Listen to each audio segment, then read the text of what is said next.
Hello, everyone, and welcome back to the Hashira Half Hour. I am back. I feel like I haven't been here for like forever, and I've just missed a lot of days lately, but I'm here.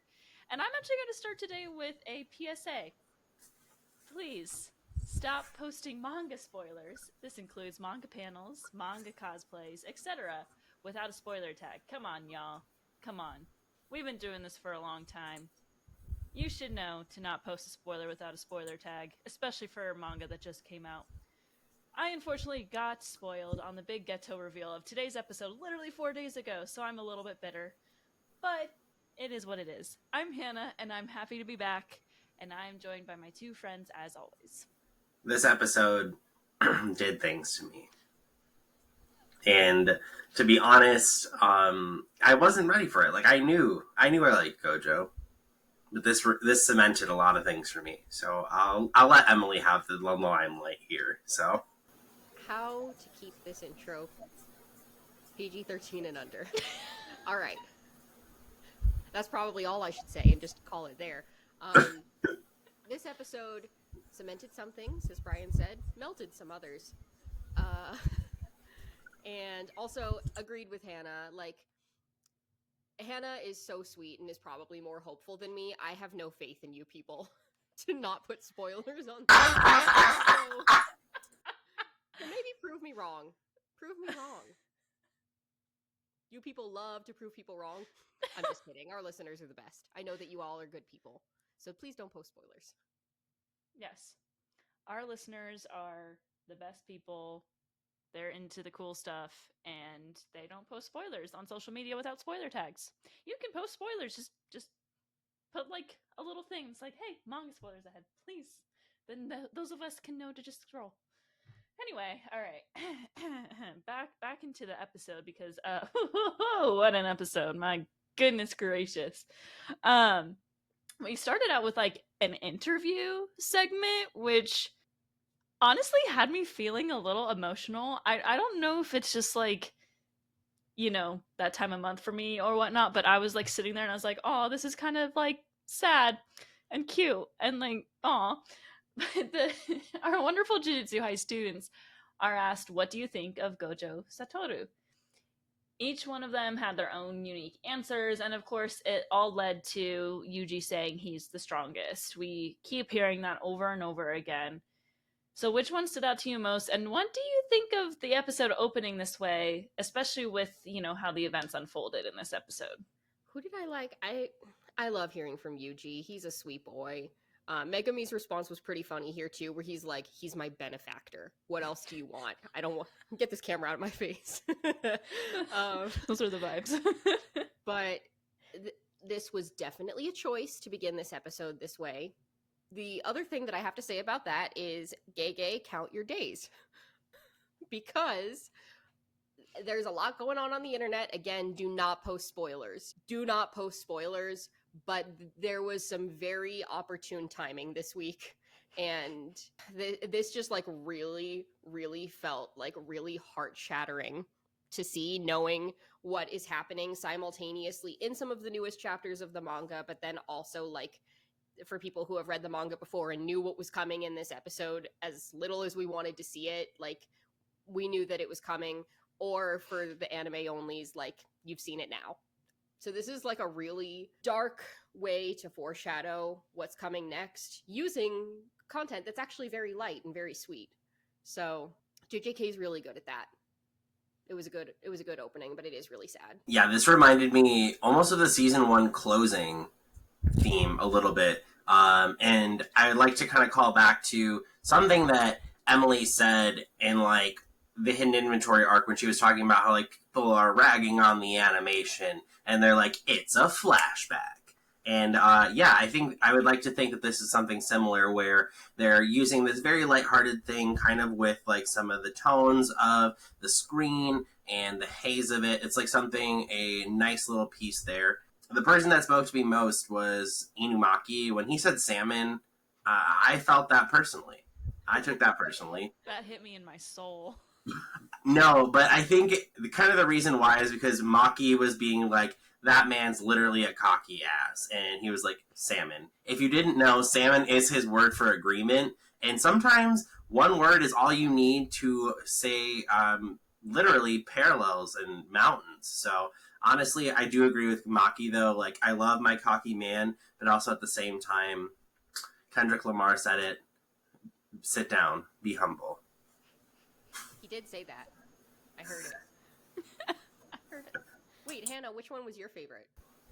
I liked Maki. He's an idiot.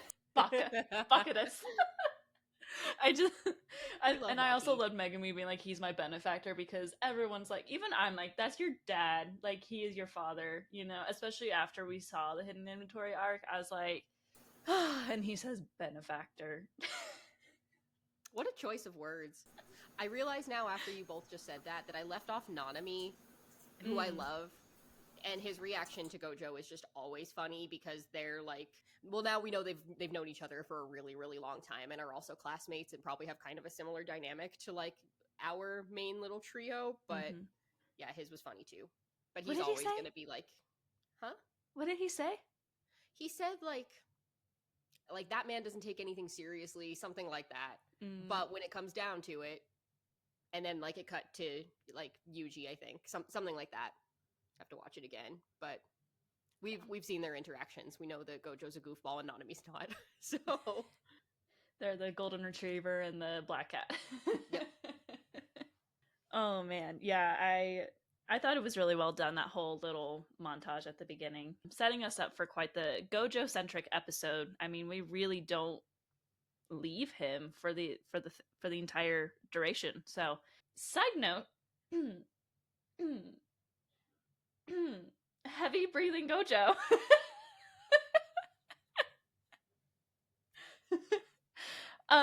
Twice this episode, they literally they give it to us right before the opening credits, and then they give it to us again in the timeline later on in the episode.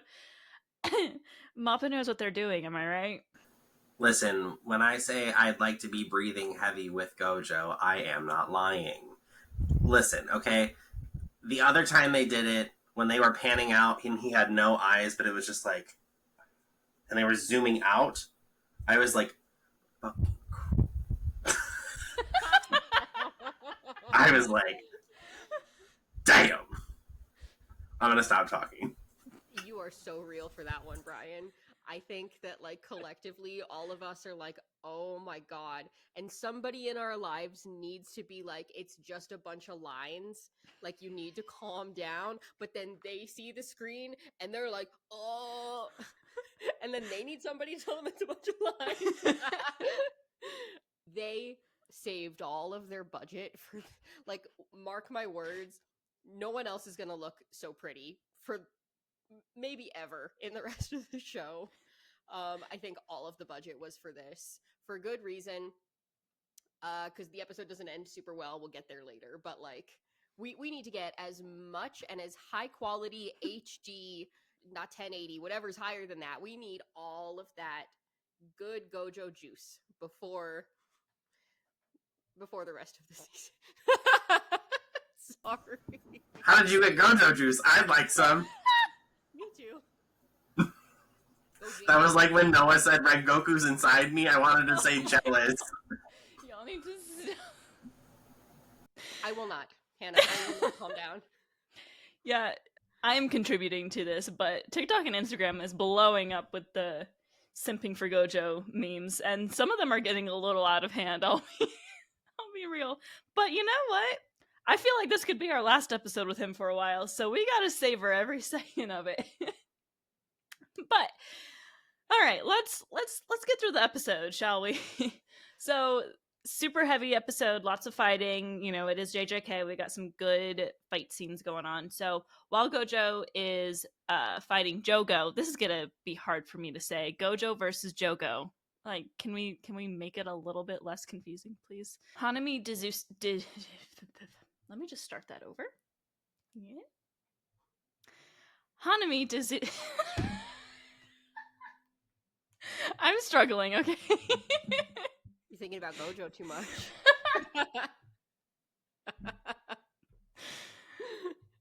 Hanami deduces.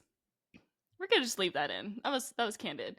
that Gojo is not using Limitless and attempts to use their own technique against him, but Gojo continues to be the strongest. As Jogo mentions, he is fighting well, even though he's using very limited curse technique and only really fighting, with the limits and just like the martial arts due to the humans just packed in.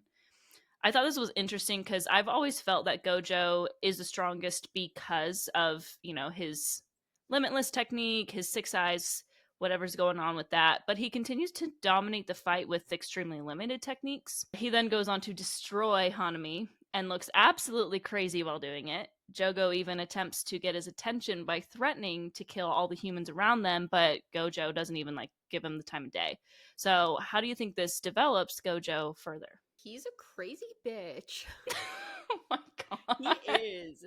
I mean, they gave us some wild facial expressions from him in this part, and Gege actually even came out and commented, and they're like, wow, they made Gojo look so much scarier and cooler than I did.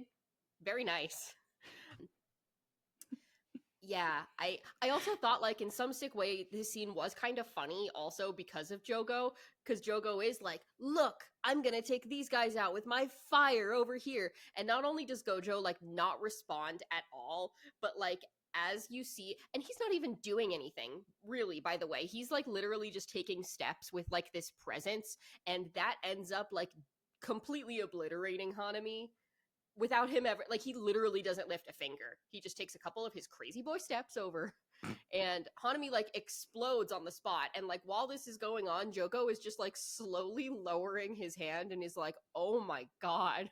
And in some, I'm sure in some, if they're friends, I don't know if curses can really be friends, but if he had any affinity for Hanami at all, I don't even think that he's worried about that right this minute as much as he's realizing what Gojo is capable of, because we've seen how strong Hanami is also, and Gojo just took it out like it was nothing. Yeah, it's an indication of how strong he really is without even having to lift a finger. The look in that man's eyes as he literally used the force to push Hanami into the wall, and he held it for a second. He didn't do it all the way. He didn't just ram right into the wall like he could have. He let Hanami sit there for a hot second. You want to talk about, maybe he's, thinking about the humans that are dying at the same time. He also is literally holding Hanami against the wall for fun. It's like a predator playing with its food. And it's honestly kind of scary because, damn, how powerful do you have to be after seeing what we saw in season 1 against Hanami, where, oh god, his name escapes me, Besto Friendo and Yuji are trying to fight him, and they're struggling. Just think about that. But the development here, I think, is kind of difficult because it's very similar to something in Naruto in the war, and Emily knows what I'm talking about. I'll deal with you later. Realistically, he has to make the choice of what is more prevalent, right? What's the bigger deal? Do I let these very powerful entities run wild, or do I try and do something about this and possibly lose lives in the process? What's the greater sacrifice to make? To save this small pool of people, or let what happens beyond me explode? And I think that's a very tough question for anyone to answer, but even the cursed spirits themselves gave that context of he's capable of doing things Yuji isn't, and he's different from that in that way. Yeah, this whole fight felt very a battle of wits, because we'll talk about this in a minute, but, we're seeing both sides. We're seeing Gojo's thought process throughout it. We're seeing Geto talking through it, Mahito, Jogo, Hanami. We're seeing them all talk through it, and they're like, okay, planning this. But at this point in the fight, Gojo keeps surprising them and keeps doing things that they're not really expecting.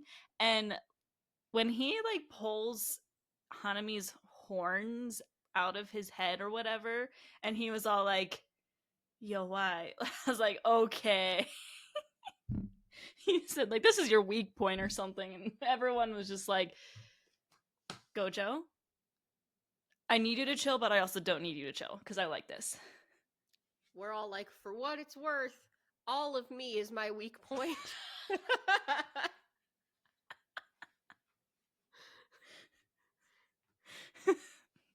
And then we remember he is lines. He is literally just lines. It's so sad. Anyway.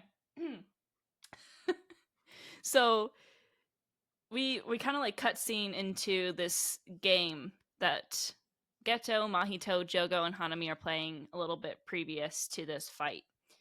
And Geto is talking about the prison realm. And I could be wrong on this, but I feel like this is the first time he's mentioned it. Maybe he mentioned it a couple episodes ago, but he's like explaining the rules of how this fight needs to go down. They have to keep him within 4 meters of the box for 1 minute. And it kind of made sense to me as soon as they explained that what the fight was really going to turn into, because Jogo was trying to do just that with the help of Choso, which I haven't gotten to talk about Choso yet. I don't know what to think of him. I just know that a lot of people like him. Is that like another Doma thing? I don't know. We'll see. He's got blood arrows, question mark.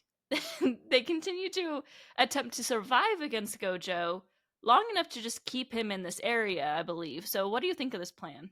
I mean, it's a bold strategy to try and maintain Gojo, right? Killing Gojo, one thing, right? Like, yes, it's easy to try and, like, find a weak point and exploit that. To be able to exploit the weak point to where you can capture it, that's even more difficult because you want it alive almost at that point.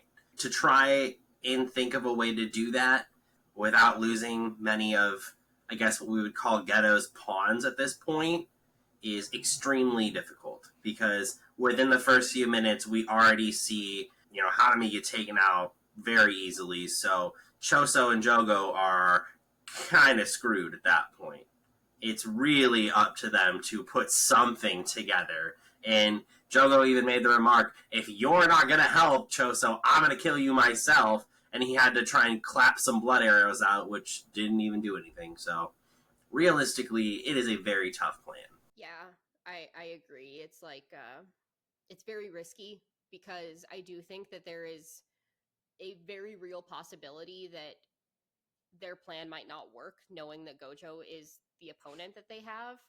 So even if this is the closest shot and all of the conditions are perfect, I think that's what Jogo is feeling in some of these scenes because Hanami just got taken out like nothing, and Gojo's just like, you're next. So even containing him for a minute seems like an impossibly long amount of time. Like, for them, this is probably feeling like those Hunter x Hunter episodes where 5 seconds passed and it was like 30 episodes. As much as I love Hunter x Hunter, like, that's like probably how they're feeling. Like, and 0.7 seconds have passed. And Gojo is like wiping people out left and right. And like for Jogo, this is the apocalypse. So it's like, but like that's what they're asking these two to hold back.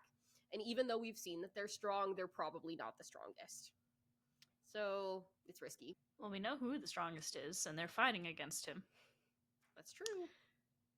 Gojo's face as soon as he finished Hanami and looked at Jogo was probably the most like crazed, I feel like, of the episode, because he was just like feral, like you're coming next. And he's like throwing these people at him, and it was Gojo's technique that was like making these people like freeze around him, right? Like freeze in midair. I was understanding that correctly.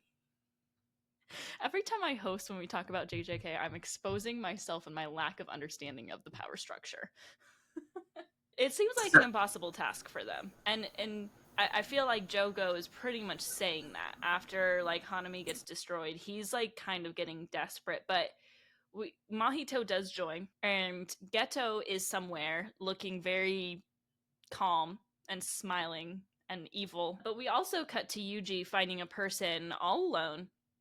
And she states that everyone in that area was turned into a monster and loaded onto a train. And then she turns into one herself and seemingly, I believe, just dies from the transformation. This is very quick because we like go right back to Gojo, and the train is arriving, giving these humans this sense of relief that are trapped there. They think it's freedom, but it's now a total shit show. I feel like this is where things start to really go awry. Like we've felt like Gojo is just completely wiping the floor up until now, but he seems like pretty rattled by the situation here. Mahito declares humans are disgusting because there are too many. Bryan, I'm slightly judging you that you like Mahito so much. I'm kidding. Choso is literally like killing groups of people left and right. We get this like chilling exposition from Geto and Jogo explaining that Gojo will be willing to exercise or to sacrifice humans in order to exercise the enemies. So he's not like Yuji. He's not going to try and protect everyone. He's more willing to, understand that there's going to be a sacrifice, but they're still trying to back him into a corner to the point where he has to use his domain expansion Infinite Void. But can Gojo be willing to sacrifice humans? Like he's willing to sacrifice the humans. Is he willing to kill people himself? I think if the situation were extraordinarily desperate, he might just do what he needed to do and think about it on like a very large term scale. Like I do see him like dealing in absolutes like that, where, and I don't feel that that's the case right now, and I don't think that he feels that way either. He's had a pretty easy time so far, so even though they're backing him into like a corner, the corner is still like in this subway station. It's not the corner of the world. So like if it came down to it, would he choose to maybe like sacrifice the people in this subway station if it was going to save the rest of the planet? Probably. I do think he would probably do that. I don't think it's gotten to that level of desperation yet in this fight. So I do think that he probably doesn't feel too strongly about any of the transfigured humans, but I do think that like if there's a way for him to avoid killing as many innocent bystanders as possible, like he will try to look for that way, because he is the strongest, and while he is cocky, he is incredibly intelligent. Yeah, I mean, kind of like Emily said, I don't think he's gonna just jump to that. That's really like one of the final moves, right, for any hero realistically, is to, okay, well, these people are in my way. Kind of like the last episode, I think it was Geto who was talking about Gojo is at his weakest when he is surrounded by other people. They are his limiters. So the problem that stands with him now is he has to use a technique, or he's being limited on how he can use the technique that affects pretty much everyone in his radius. So it's a very tough predicament. And of course, right, Gojo is someone who, yes, very cocky, very, extroverted on the surface, but still is someone who has like internal values. And we've seen the like paradigm shift from him from when he was in the hidden inventory arc saying like we should kill everyone in this room, to no, Geto being the one saying you have to have a purpose. And would that purpose of being to able to justify saving the planet, be that purpose to kill? Probably. But like Emily said, I don't think he's there yet. I think he's trying to really exhaust options and minimize damage at this point while still trying to come out of this fight alive. Yeah. And he has an idea up his sleeve. And he even mentions, as Jogo's like throwing the humans at him, he's like, the ones that can't see cursed energy are starting to back off from me because they're getting scared of me. And he was like, that's good, like that gives me more room. So like he's still thinking through a lot of things. But like right after this, he does stun Jogo and Mahito with using domain expansion Infinite Void. Even my mouth was wide open at this point as I was watching, because I was not expecting this. I was like, he's not gonna, like, if his domain expansion just kills any humans inside, then he's not gonna do that. He's gonna figure out something else. Like, as an anime only, like, this was one of those moments where I was like, this shocked me. It's explained, however, that and again, feel free to fact check me at any point in time, but he has set a limit of 0.2 of a second, as he believed that's how long the humans could withstand being inside Infinite Void without turning into a vegetable or dying. And during this time, he focuses completely on killing the transformed humans. So let's talk about that sequence real quick, because this was one of the highlights of the episode for me. Before I start talking about my man, I want to backtrack just a little bit. Mahito rolling up on scene, being like, I have all the transfigured humans with me. That was a serve. I get to own that piece. So, thank you, Mahito. Now, watching Gojo do the Naruto run, one of my favorite things today. Gotta give it to him. Gege, Mappa, thank you so much for giving me that. I can only imagine. Also, just hearing them all say jutsu, because jutsu is like technique, I believe, at this point. I've inferred that. Also giving me Naruto vibes. But watching this happen, and the main thing that stuck with me is that they had 6 months of information jammed into their heads within 0.2 of a second. Like, that's crazy. Like, to think about infinite void and whatever that information means, because I'm current. I just haven't read the leaks of what comes next for the chapter. No one tell me about it. But, like, I don't even know what that means. Like, I'm still wondering, like, what is the information that they got? Did they get, like, time expansion into their head? Like, what went on? Nonetheless, watching him just knock curses out left and right, like, quoting Tom, left, right, good night, dude. Like, seriously. Oh my god, it was so beautiful. And of course, right, I know people are going to say something about the dimming. They still did amazing. Look at him. He literally flew around like an entire train station like it was nothing. And even after, like, more people were just flooded in because Mahito broke the tree barrier that was holding them back. Like, he literally did the absolute best. There was nothing else you could have asked from Gojo. Oh, my god. This scene was absolutely incredible. I'll even go on record and say this a little bit early in this episode. I do think that this is like one of the best episodes of Jujutsu Kaisen. This is probably one of the better anime episodes that I've seen also if I was going to do a ranking.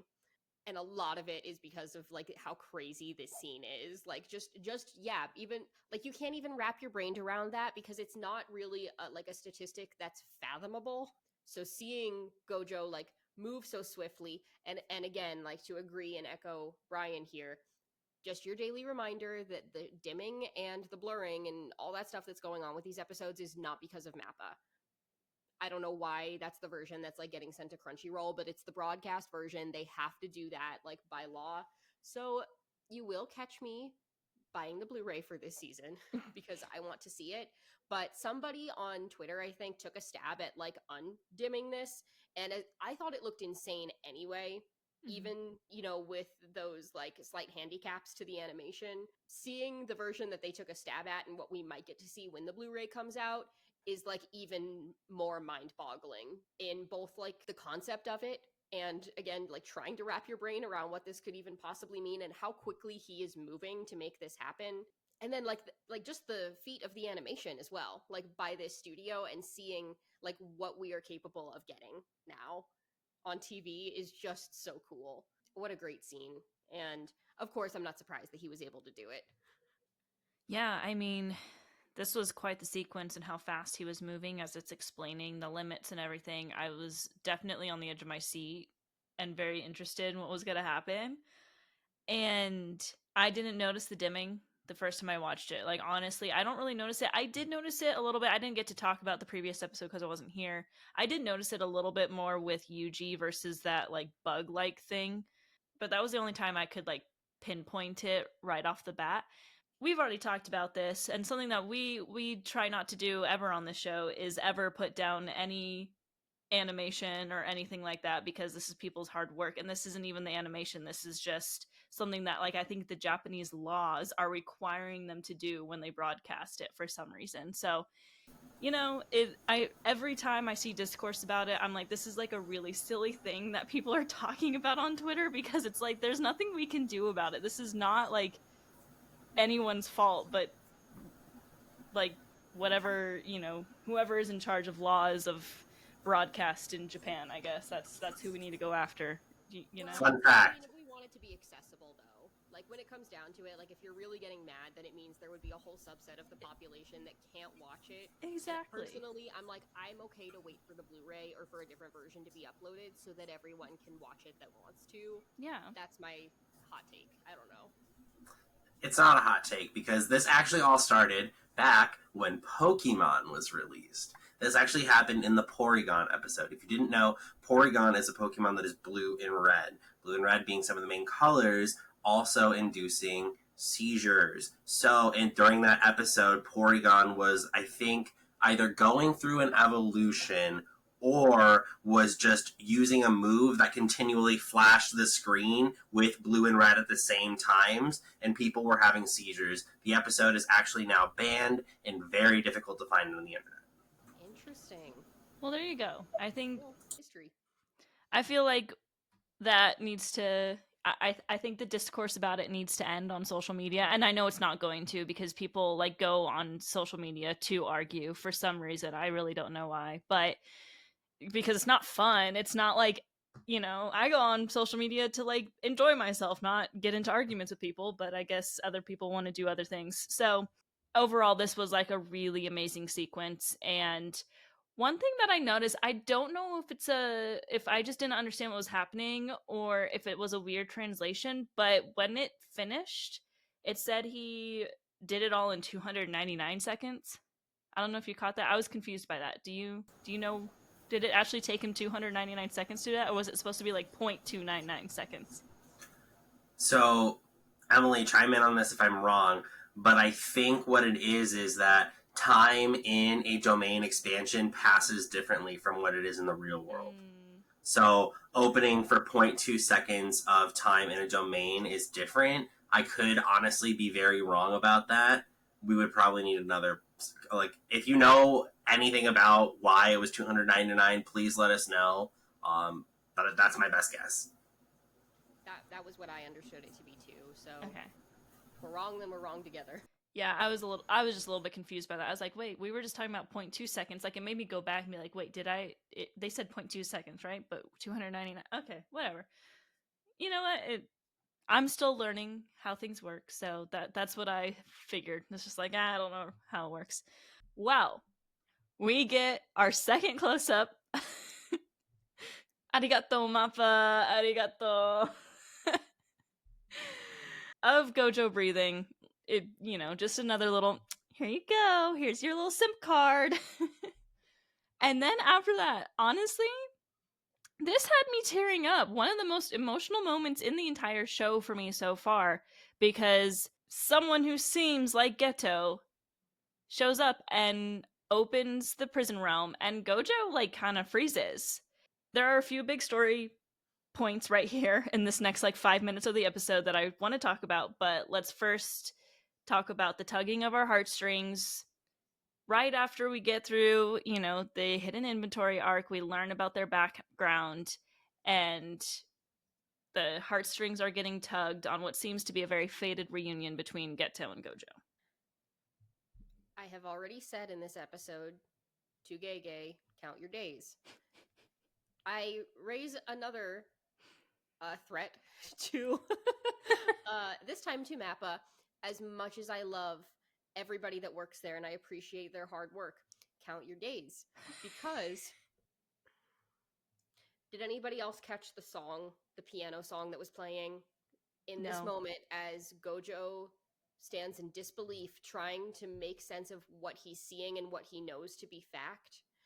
The piano reprise that is playing is a version of the OP of the hidden inventory arc. And immediately I'm looking at Tom. I'm like, no, they're not doing this.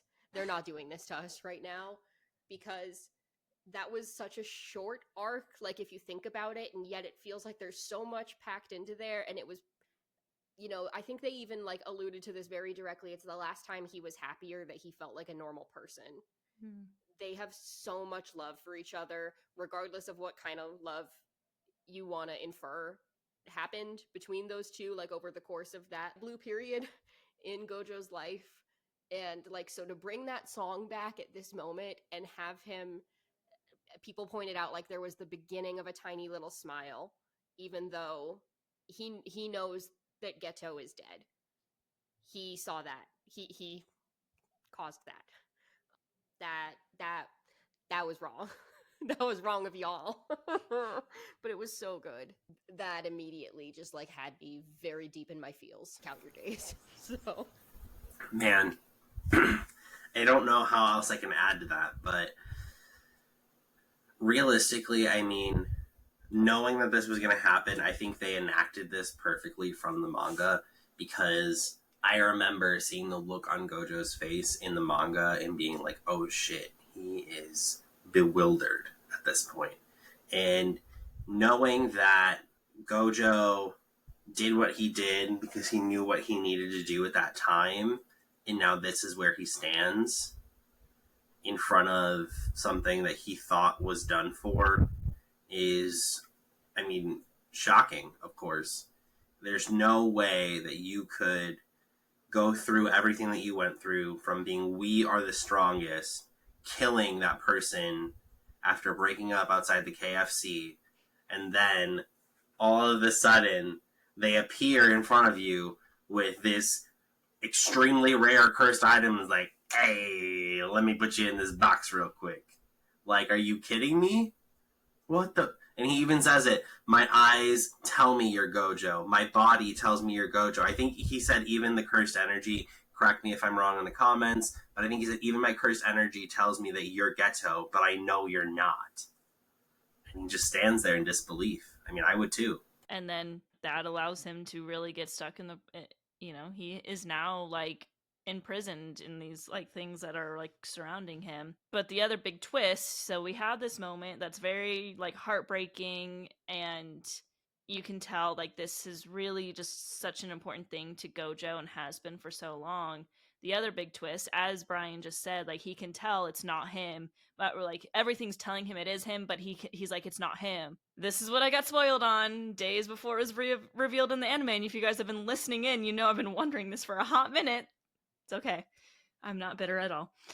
He is being controlled by something. I don't know if it's really been revealed exactly who this is, but this person's technique is that they can pass from one body to another by replacing the brain of that body with their own. He's also able to use the curse technique from that body. So this whole time, in the present timeline, this hasn't been Geto, but essentially his dead body walking around, which kind of like gives me like image-evas. Ew. Yeah, so providing clarity here, it has not revealed who, so don't say anything. Okay, we don't know who it is. I don't know that. I Oh, don't no. know who it is, at least. Although I guess I technically didn't know Mahito's name until pretty recently too, so. It's actually, No spoilers. fun fact, it's actually Helmo in the background. Helmo's behind all of this. But, realistically, right, to think when he reveals those stitches, oh, that was perfect. And the little mouth on the brain, oh.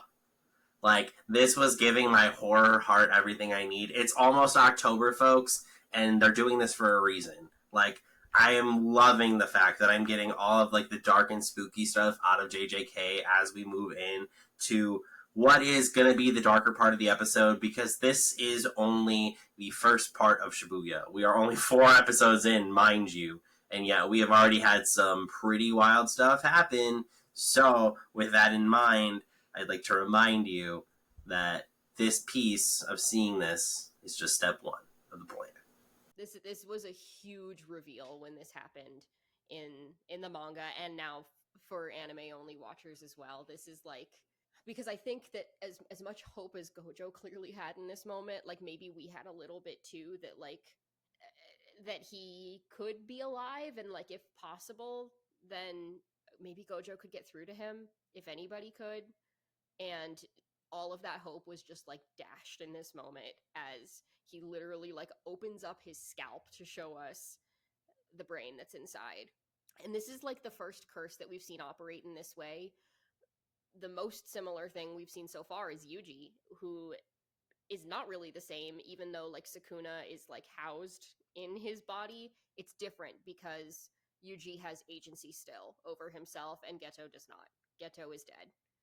And that makes this curse technique user extraordinarily cruel also, because not only are they like wreaking devastation on everything that they touch and clearly are incredibly intelligent, incredibly meticulous in what they're doing, seeing how long it's taken for just this plan to come to fruition. They're capable of persuading other curses, which is also like not something we've seen a whole lot of, except from this character who we now know was somebody that we saw in season 1. But I think the only other curses that would have listened to somebody, it would have been Sukuna. because they had to. That's the king of the curses. So, like, this is clearly, like, a very, very dangerous being, and this is going to be a hard fight. Because even Gojo's thrown off by this. Gojo's the strongest. And the cruel nature of, like, their almost chameleon ability here. Who else have they held as a host? We'll find out later. And what have they accomplished while doing that? This is a very, very dangerous curse. Yeah, they definitely, whoever this person is, whatever they do, like, they're very smart. And I think, you know, they obviously know at least a little bit that, like, using Geto's body would probably get this kind of reaction out of Gojo, because I think he was kind of betting on Gojo to freeze when he saw him like that. And especially since he was like, he said, like, Satoru, like, nice to see you again, or however he said it, you know, long time no see.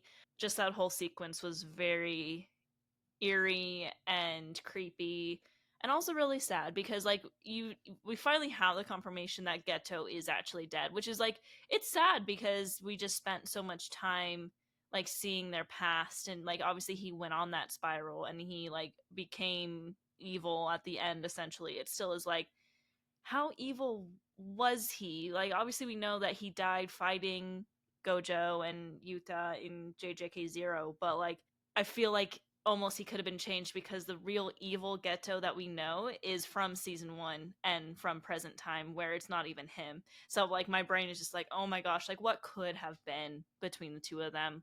And it's just a big twist. I'm definitely interested to see more about who this person is, and more about this curse technique. I'm sure it's gonna, you know, continue to be a huge storyline within the show. I don't think he's going anywhere. But the last thing that we get, and this happened, I had a feeling something like this was gonna happen.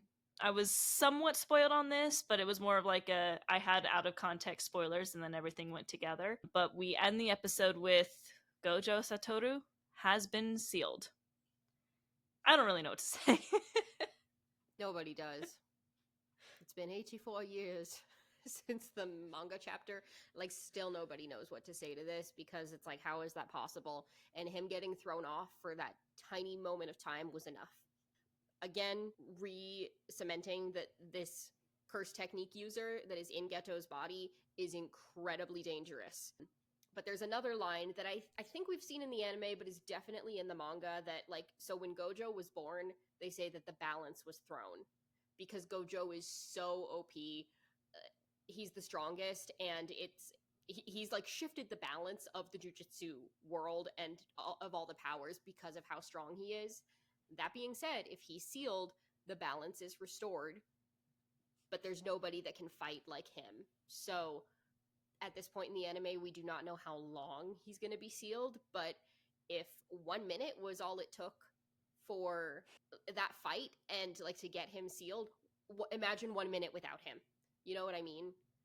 And if it's longer than that, like, this is not good. This is like not this is probably not going to go well. I have a prediction, because like, I just turned 27 yesterday, which was like a real, like, oh my gosh, I'm pushing 30 feeling. And then I sat there and I was like, I bet I will see 30 before I see Gojo unsealed in the anime. That's my prediction.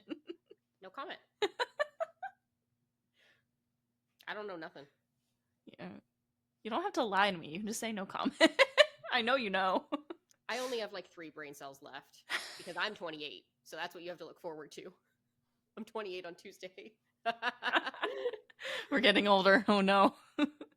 Being current, I mean, you could see him unsealed before 30. It's a long shot, though. It's a long shot. Don't count on it. But at this point, him being sealed, I mean, LeBron's off the court. Michael is injured. He went to go play baseball. Like, there is nothing that anyone else can do. And he's like trying to talk with this guy, this unknown ghetto pseudo as he is. And he's like, well, there's someone else who's like just like me. And he's talking about Yuta, and we flash to Yuta, and he's like, yeah, he was cool. And he's like, but it wasn't enough. Like, infinite cursed energy, sure. Like, bottomless well of cursed energy, I think is what the term was used. And being able to copy techniques, sure, it was cool, but it wasn't you, or it wasn't Geto. And so it was very interesting to see Gojo try and remain calm for the rest of his time before he did get fully sealed. And then we just kind of flash to Yuji, and all of a sudden Mekamaru is in his ear delivering the news, and he lost it. Also, I want to finally call out, because I can say this now, that in the opening, they did that to everybody. Like, the in the opening, the box, the prison realm is in the opening. Is it? It is. It is. There's a lot of stuff in that opening. There's a lot of stuff, and we can't talk about it yet because Hannah's here. Maybe we can revisit that at the end. Or maybe I will finally make a TikTok about it with a spoiler warning. Imagine that. Imagine a spoiler warning. I think there's a theme this episode. Nani? There's so much in the opening, though. Oh, yeah. They gave all of that away, but some people don't know yet. So. But yeah, definitely a very cool piece to finally see come out.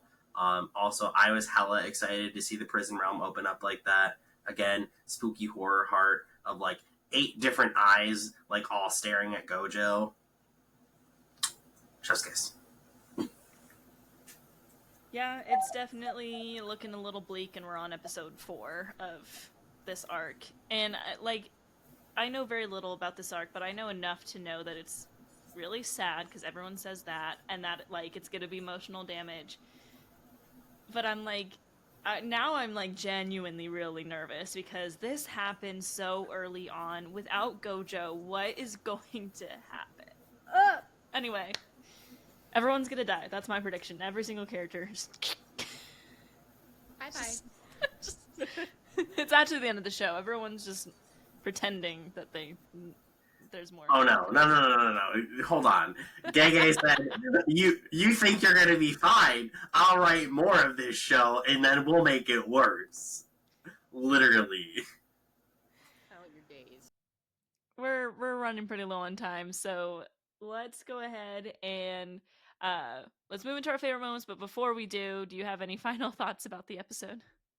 Just one, and it's very small, but I saw a TikTok that like kind of made me laugh in a sad way. Everyone's like, it's not funny, is it, Gojo? It's not funny, is it, Gojo, when you get to see your dead friend again? Because he, like, in season 1, had Yuji in that box. He, like, wheeled them up to, like, Nobara and Megami, and he's like, surprise, I'm actually alive. Oh. And he's like, you know what would be so funny if we did this? And now it's like, it's not so funny. It's not so funny, is it? Oh, so man. There's that. Anyway, That's so it's not mean. so funny, is it? But it kind of is. Oh, that's mean. But yeah. Cool. Well, let's move into favorite moments. Mine was Gojo breathing. That's it. That's the tweet. I'm kidding. I will say that is like the highlight of the episode for me is every Gojo moment where he looks crazed and hot, and I need to stop simping. But outside of that, as sad as like that final like 5 minutes was, You're both just like, nope. just no. It's just No, not like, no, stop. you don't need to stop. It's okay. We understand. I feel like I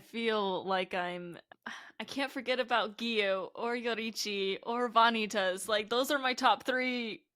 How I feel like I'm You feel like you're I'm cheating? betraying them. I'm cheating on No. Anyway, we're so crazy this episode.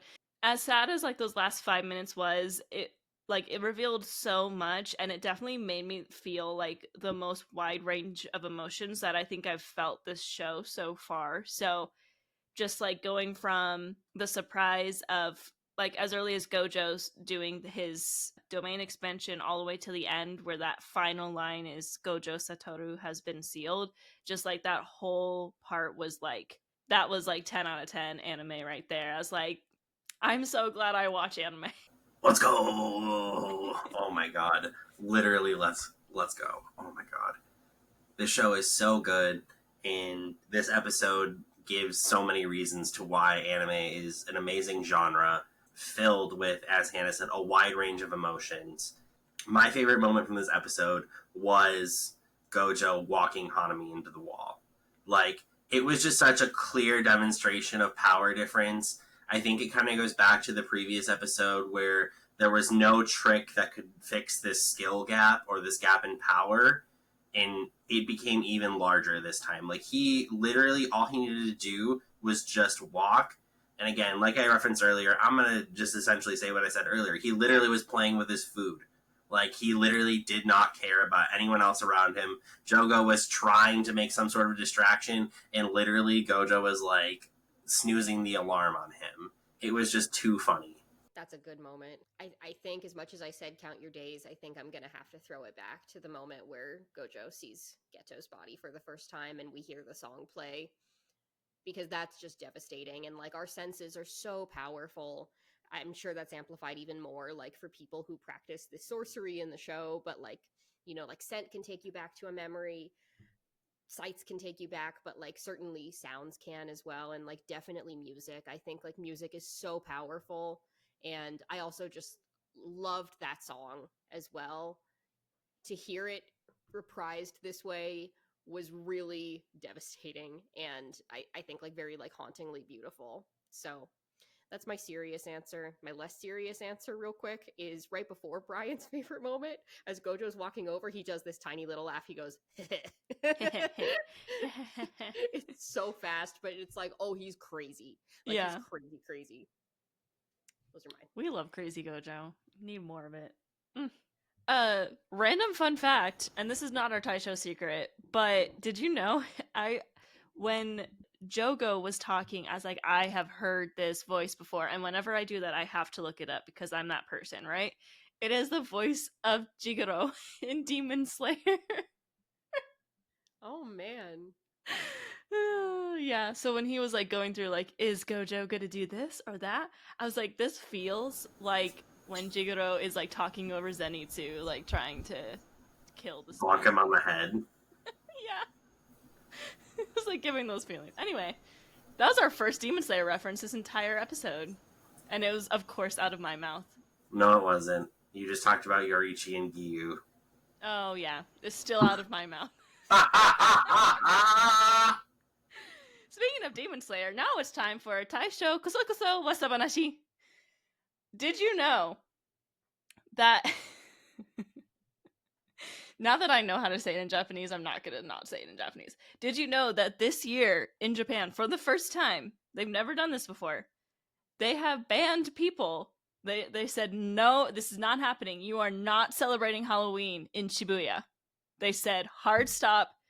There's no partying. There's no gatherings. There is nothing happening on Halloween in Shibuya. This year, for the first time, fishy. That's Very it. fishy. Very fishy. Is it a major PR move, or are they trying to keep people safe? I don't know. Who knows? Watch them come out and then, like, drop curtains over the actual entire city. Like, at 7 p.m., everyone's just, like, walking down the street, and then all of a sudden, like, not like a magical curtain, but, like, some, like, cheap fabric curtain just drops in the middle of this street, and then all of a sudden it's, like, a bunch of Gojos just pop out of the scenes. Like, the Japanese government has been planning this for months.